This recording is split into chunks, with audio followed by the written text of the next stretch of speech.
At dumating na rin ho guys ang araw ng paniningil. Isa lang talaga yung masasabi ko dito kay dating Pangulong Rodrigo Roa Duterte, kay Kadigungan at sa kanyang mga alipores, mga minions. Good luck na lang sa next journey nyo. So ngayon guys, si Leila de Lima ay naghihil pa yan. Pero alam naman natin, di ba, bilang isang tao na wala naman talagang kasalanan, na frame up, although guys, lilinawin ko na hindi ko pa rin gusto si Leila de Lima, pero it is a court decision. Anong gagawin natin? Siyempre, may respeto ako sa ginawang desisyon ng korte, kagaya ng pagre-respeto ko sa ginawang desisyon ng korte kay Pangulong PBBM kahit nung time ng eleksyon, sinasakdal siya ng opposition. So, nire-respeto ko. Yan nga yung naging banggaan natin sa kanila, 'di ba? Sa mga opinion nilang mga walang kwenta na plunderer daw, magnanakaw daw si Pangulong PBBM, mamamatay tao daw. So, ang naging revenge natin sa kanila is yung court decision. So, alangan naman hindi tayo maniwala sa korte. 'Di ba? So ngayon, kung naniniwala ako sa korte sa desisyon dito kay Pangulong PBBM, maniniwala din ako sa desisyon na ginawa dito kay Leila de Lima.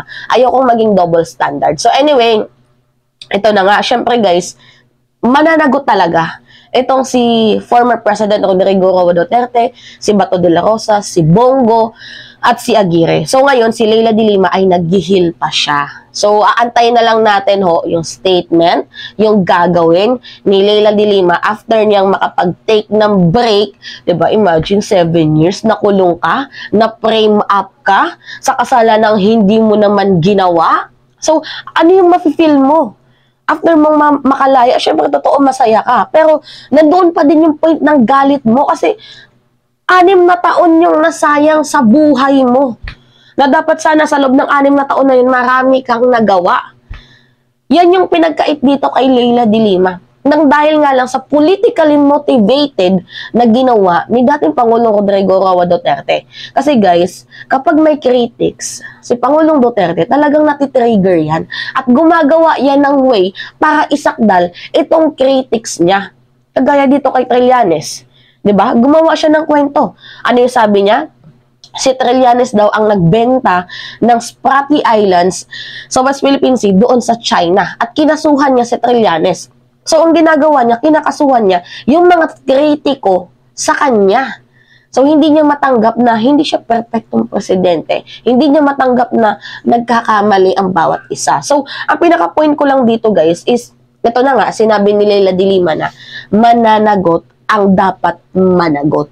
So, ngayon, mayroon akong ipapakita sa inyong video guys na kung talagang si Leila de Lima ay kahit gusto niya nang sabihin, kasi bawal pa naman sabihin na ipapakulong niya si Duterte yung mga nasasakdal. Pero may ginawa siyang term, in other term na na mafe-feel nyo naman talaga na mananagot ang dapat managot. Kasi sinabi niya naman yun. Anyway, ito yung video guys. Panood ko sa inyo. Nakakaloka. Hi ma'am, good evening po. Anja po. Hi ma'am, almost 7 years in detention. You've mentioned about surviving persecution. Do you plan to go after your persecutors? Do you plan to sue them? And your message to former President Rodrigo Duterte? First, yung message ko kay former President Duterte, isa lang sa God forgive him and God bless him. Yan lang muna ngayon. Marami pa akong pwedeng sabihin sa kanya.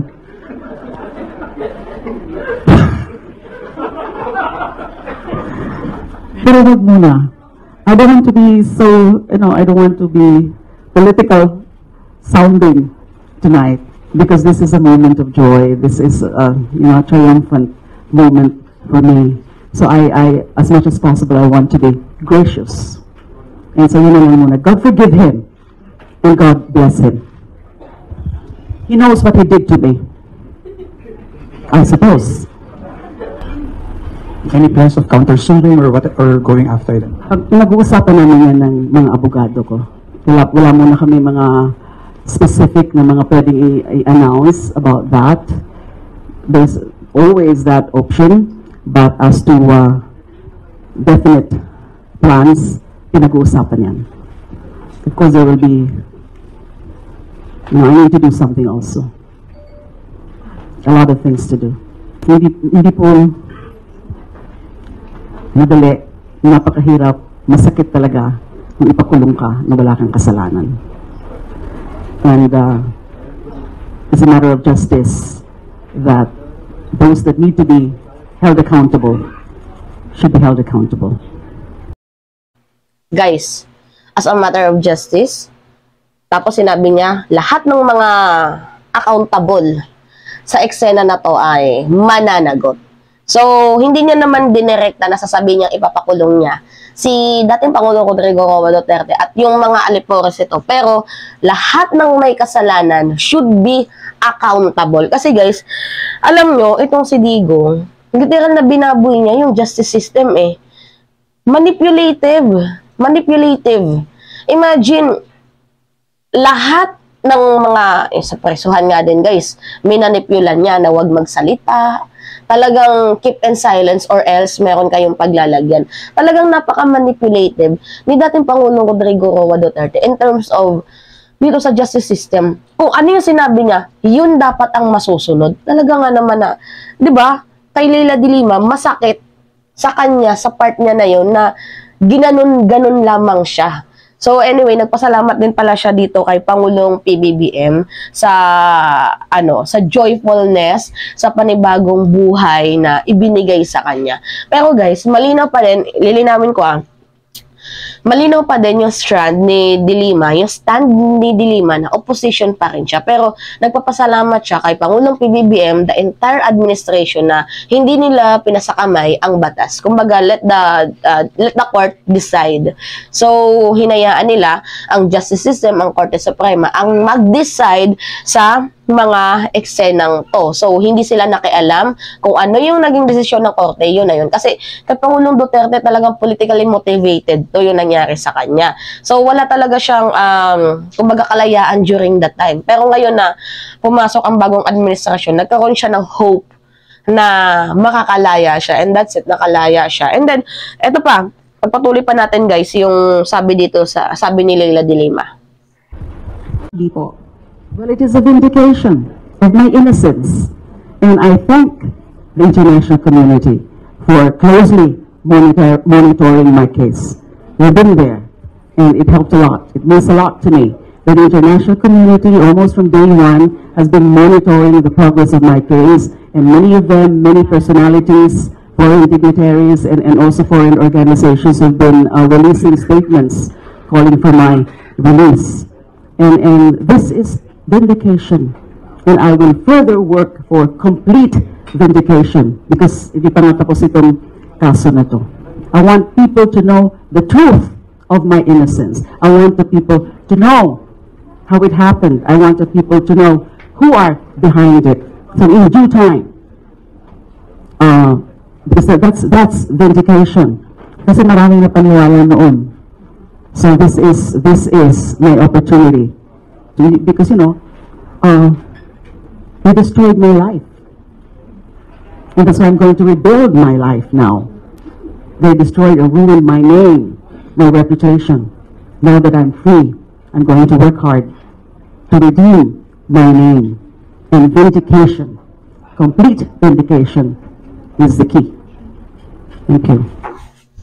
So, sabi nga ni Leila de Lima, it is a complete vindication. So, gusto niyang i-shout out sa buong mundo, gusto niyang ipangalandakan kung papaano siya nakulong, ano yung simula at ano yung naging tapos, at mananagot kung sino yung mga kasabwat, yung mga behind sa lahat ng nangyari sa kanya. Kasi sinira ang kanyang reputation. Totoo naman guys, nasira ang kanyang pangalan. Pero totoo naman na meron silang skandal ni Jonel. Diba? Totoo yun. Pero anyway, it's another story yung kanilang kalibugan dyan. Pero 'di ba, huwag naman tayong one-sided.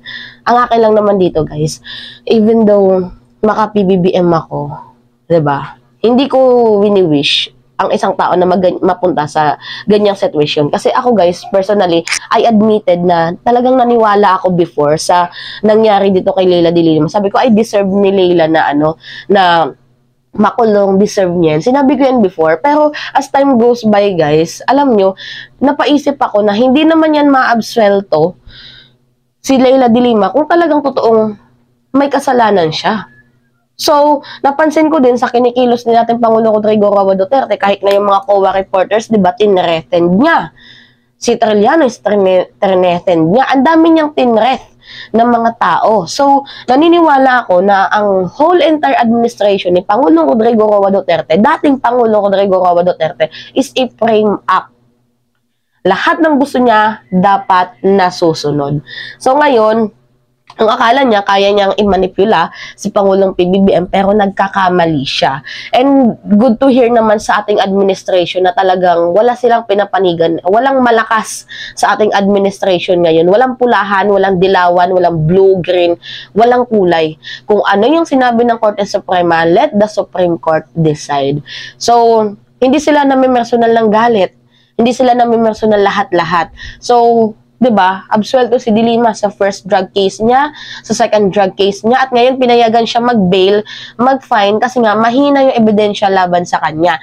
So sa mga nagtatanong sa akin, 'di ba Mima, ano 'yan? Non-bailable 'yan? Guys, oo, non-bailable yung kaso ni Leila De Lima. Pero if mahina, guys, yung ebidensya laban sa kanya, pwede siyang mag-fine ng bail. So yun. So good luck ho, former Senator Leila De Lima, hoping na sa next journey mo, 'di ba? Kahit medyo hate ko lang yung personality ni Leila De Lima, pero gusto ko yung ibang batas na pinasa niya, guys. Kakalaruhin ko lang sa inyo, especially yung purpose, guys. Malaki yung naging tulong ni Leila De Lima sa mga purpose people.